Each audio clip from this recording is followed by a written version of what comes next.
Tragedi Elmina pada bulan Ogos tahun 2023 mengimbas kembali mengenai tragedi Double Six pada tahun 1976 di Kota Kinabalu, Sabah. Anda bersama saya Hakim Said Nasir dalam satu video yang baru. Kita akan menceritakan seorang insan daripada Sabah mengenai peristiwa yang berlaku pada zaman itu ketika terbentuknya Kerajaan Persekutuan Malaysia. Mari kita saksikan.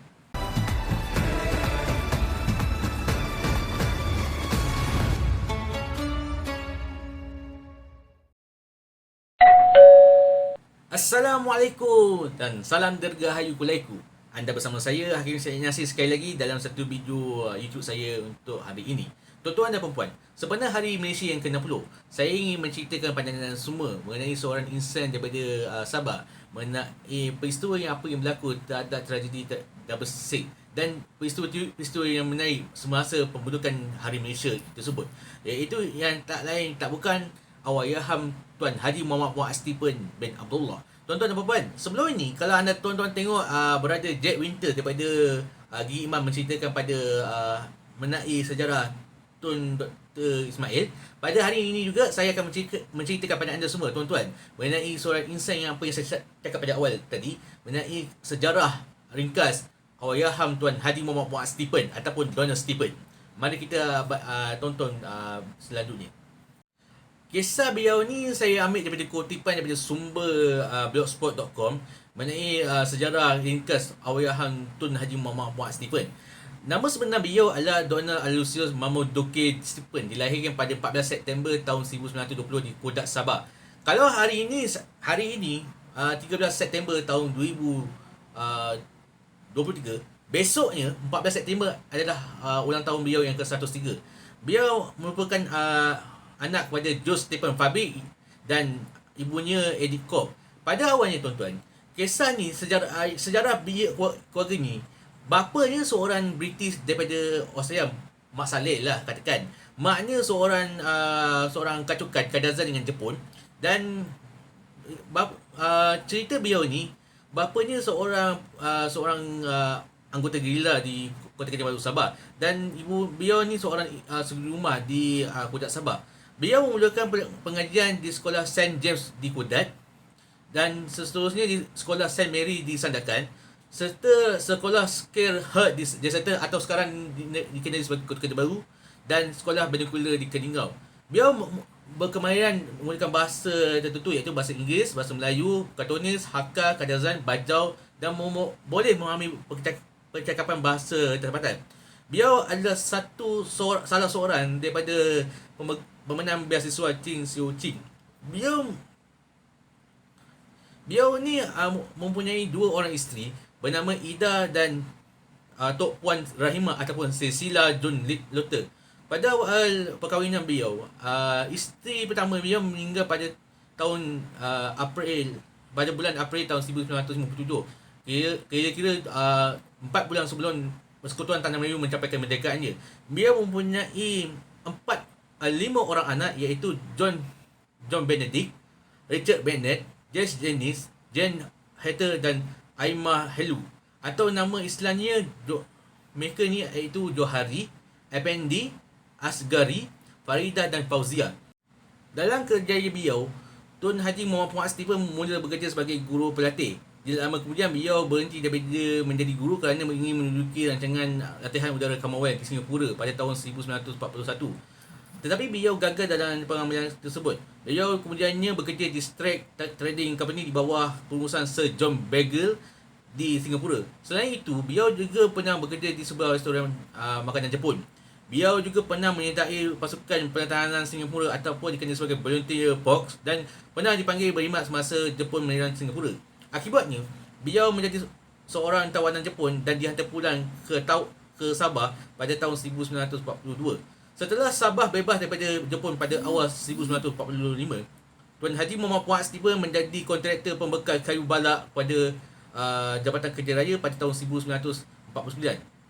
Selepas itu juga, beliau menyertai North Borneo News sebagai penyampai berita pantai barat. Kemudian beliau membuka syarikat beliau sendiri, iaitu Sabah Times dalam tahun 1953. Selepas itu tidak lama kemudian syarikat akhbar tersebut bergabung menjadi North Borneo Yunus dan Sabah Time pada tahun 1955. Syarikat akhbar tersebut menjadi milik beliau sendiri dengan membeli saham syarikat tersebut. Pada tahun 1954, beliau ke England sebagai tetamu British Council dan pada 8 Januari 1955, beliau menyertai majlis perundangan sebagai ahli yang dilantik. Tun Haji Muhammad Fuad Stephen aktif dalam beberapa jawatan tetap kewangan seperti Lembaga Pendidikan, yakni pengurusi Jawatan Kuasa Am dan Jawatan Kuasa Anak Negeri. Beliau juga aktif dalam persatuan seperti Persatuan Rekreasi Leicester pada tahun 1954 hingga 1959. Sebelum menjadi Presiden kelab tersebut, beliau juga pernah berkhidmat sebagai ahli jawatan kuasa dan Presiden Persatuan Pencegah TB Borneo Utara, Kelab Sukan Jeseton, Persatuan Bola Sepak Amatur Borneo Utara, Persatuan Badminton Jeseton, Sukan Borneo Utara dan menjadi pengurusi Persatuan Kajazan United National Kajazan Organisation atau ANKO. Dan pada tahun 1961, beliau juga pernah menjadi Presiden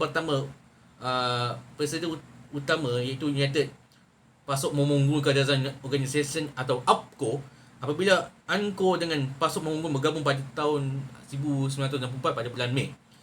Selain daripada itu juga selain menjadi pengurusi jawatan kuasa Kesepakatan Malaysia, Tuan Haji Muhammad Fuad Stephen juga merupakan pengurusi jawatan kuasa antara Kerajaan Malaysia dan merupakan salah seorang menandatangani perjanjian Malaysia di London pada 8 hingga 9 Julai tahun 1963. Dia juga telah dilantik menganggotai Lembaga Bandaran Jeseton pada bulan November 1962, Majlis Perundangan Negeri pada 1963 dan ahli Majlis Eksekutif Kerajaan Borneo Utara dari tahun 1959. Tuan Haji Muhammad Fuad Stephen juga pernah mengetahui delegasi Borneo Utara ke Persidangan Perancangan Colombo di Yogyakarta, Indonesia pada tahun 1959 pada bulan Oktober. Tahun 1960 ke Tokyo dan tahun 1961 di Kuala Lumpur. Beliau juga dilantik sebagai delegasi Borneo Utara ke Persidangan Persatuan Parlimen Commonwealth di London pada tahun 1961. Tuan Haji Muhammad Fuad Stephen memainkan peranan utama dalam pembentukan Parti Berdekatan Sabah pada tahun 1962 dan menjadi pengurusi jawatan kuasa eksekutif parti berkenaan. Beliau dilantik sebagai Ketua Menteri Sabah yang pertama pada 31 Ogos tahun 1963. Tetapi pada tahun 1964, beliau meletak jawatan sebagai Ketua Menteri kerana menyertai Kabinet Persekutuan dan memegang jawatan sebagai Menteri Al-Ewan Sabah dan Pertahanan Awal sehingga tahun 1996. Beliau pernah memegang jawatan sebagai Pesuruhjaya Tinggi Malaysia ke Australia dan Fiji pada tahun 1968.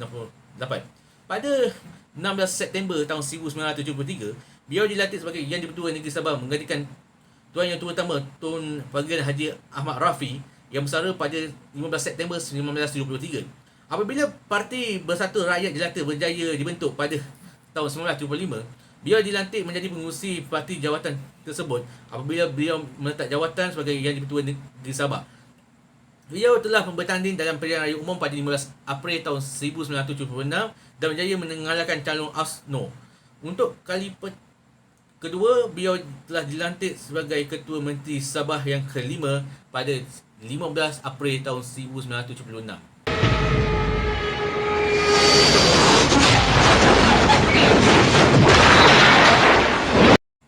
Tuan-tuan dan puan-puan, ini yang saya nak sampai kepada tuan-tuan mengenai peristiwa hitam berlaku pada 6 Jun 1976.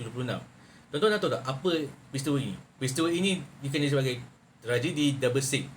Peristiwa hitam telah berlaku pada 6 Jun tahun 1976, kira-kira 2 bulan selepas beliau menang dalam pilihan raya, apabila kapal terbang Normat buatan Australia yang beliau menaiki bersama menteri yang lain yang terlibat dalam satu kemalangan itu terhempas di pantai Sebulang Baru. Beliau hanya sempat menjadi Ketua Menteri Sabah yang kelima selama 51 hari daripada tarikh yang dilantik sehinggalah beliau meninggal dunia pada 6 Jun 1976. Beliau telah dikebumikan dengan khidmatan di sebuah makam pahlawan di Masjid Negeri Sabah, iaitu yang saya dah pernah pergi itu. Ini adalah satu keratan akhbar ni. Ini akhbar ni yang saya tunjuk kepada anda semua. Ni contoh-contoh yang saya tak boleh nak tunjuk. Mungkin saya tak akan tunjukkan semua ni. Inilah peristiwa itu. yang saya nak tunjukkan. Peristiwa ni sebelum ni tuan-tuan, kisah ini memang sebelum beliau meninggal dunia akibat kemalangan udara, beliau ada pernah sempat dengan Tan Sri Razali Hamzah. Waktu tu beliau ada majlis makan malam di satu tempat di Kota Kinabalu. Masa tu, pada masa sebelum kejadian itu, dia Tan Sri Razali Hamzah tu tak sempat naiki kapal terbang dengan beliau kerana dikatakan beliau ada majlis yang lain. Masa tu dia adalah buat perjanjian pasal dikatakan kes ni mengenai kes ni lah, minyak dan sebagainya. Tapi saya tak tahu apa cerita yang sebaliknya. Dan apa pun, bila dapat berita tu, seluruh negeri Sabah terkejut dengan pemergian seorang Ketua Menteri yang disegani ramai. Walaupun beliau seorang yang di-Pertua Negeri sebelum ni, tetapi sumbangan beliau ni memang agak besar lah terhadap anak Sabah, khususnya kaum Kadazan yang beliau ketahui. Tetapi apa yang berlaku tu sebagai pengajaran, apa yang insiden yang berlaku pada hari itu menjadi gambaran lah pada apa yang kita boleh imbas kembali mengenai kisah tragedi yang disebut pada tahun 1976 itu. Antara senarai orang yang terlibat dalam tragedi nahas itu ialah beliau sendiri, iaitu Tuan Haji Muhammad Stephen, Datuk Peter Mun Jun Tin, Menteri Kerajaan Tempatan Negeri, Datuk Chong Tahin Bun, Menteri Perhubungan dan Kerja Raya, Datuk Salih Sulong, Menteri Kewangan Negeri, Darius Benian, Pembantu Menteri kepada Timbalan Ketua Menteri, Wahid Andu, Setiausaha Usaha Tetap Kementerian Kewangan, Syed Hussein Wafa, Pengarah Unit Perancangan Ekonomi Negeri, Ishak Atan, Setiausaha Sulit kepada Tengku Razali Hamzah, Korporal Muhammad Said, Pengawal Peribadi pada Tun Puat, Gandhi J. Nathan Juruterban, dan Johari Stephen adalah anak kepada Tuan Haji Muhammad Stephen. Maknanya 11 orang yang terlibat dengan tragedi double seat tersebut.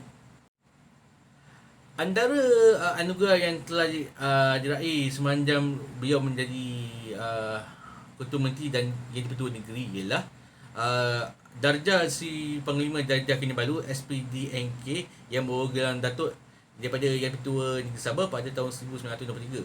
Di samping itu juga beliau diberikan anugerah Panglima Negara Bintang Sarawak PNBS pada tahun 1964. Pada tahun 1967, beliau dianugerahkan Panglima Mangkunegara PMN yang bawa gelar Tan Sri dan Sri Indra Mahkota Pahang SIMP daripada Duli Yang Maha Mulia Sultan Pahang, ketika itu Sultan Abu Bakar. Pada tahun 20 September 1969, beliau dianugerahkan Sri Paduka Mahkota Johor SPMJ daripada Sultan Johor Sultan Sir Ismail Al-Karidi, dan Sri Paduka Mahkota Pelik yang disampaikan oleh Tuanku Syed Putera Imini almarhum Tuanku Syed Hasan Jamulai pada 15 September tahun 1971, dan Paduka Curam Si Manja Kini yang bergelar Datuk Sri Negeri Perak yang Datuk dari Negeri Perak Darul Izzuan. Beliau juga telah menerima anugerah tertinggi negara iaitu Sri Maharaja Mangkunegara SMN yang membawa gelaran Tun dari Yang Pertuan Agong kelima ketika itu Tuanku Abdul Alim Muazzam Shah pada tahun 1971. Anugerah dari luar negara pula ialah Republik Lebanon yang membawa gelaran Knight Commander of the Republic of Lebanon KCRL atas sumbangan beliau terhadap perpaduan Islam. Kerajaan British juga menganugerahkan beliau Order of British Empire OBE. Sumbangan beliau juga dalam dunia kewartawanan iaitu mulai anugerah The Malaysia Press Institute Tokoh Kewartawan Negara yang disampaikan secara pompous ketika itu oleh Datuk Seri Dr. Mahathir Mohamad pada tahun 1998.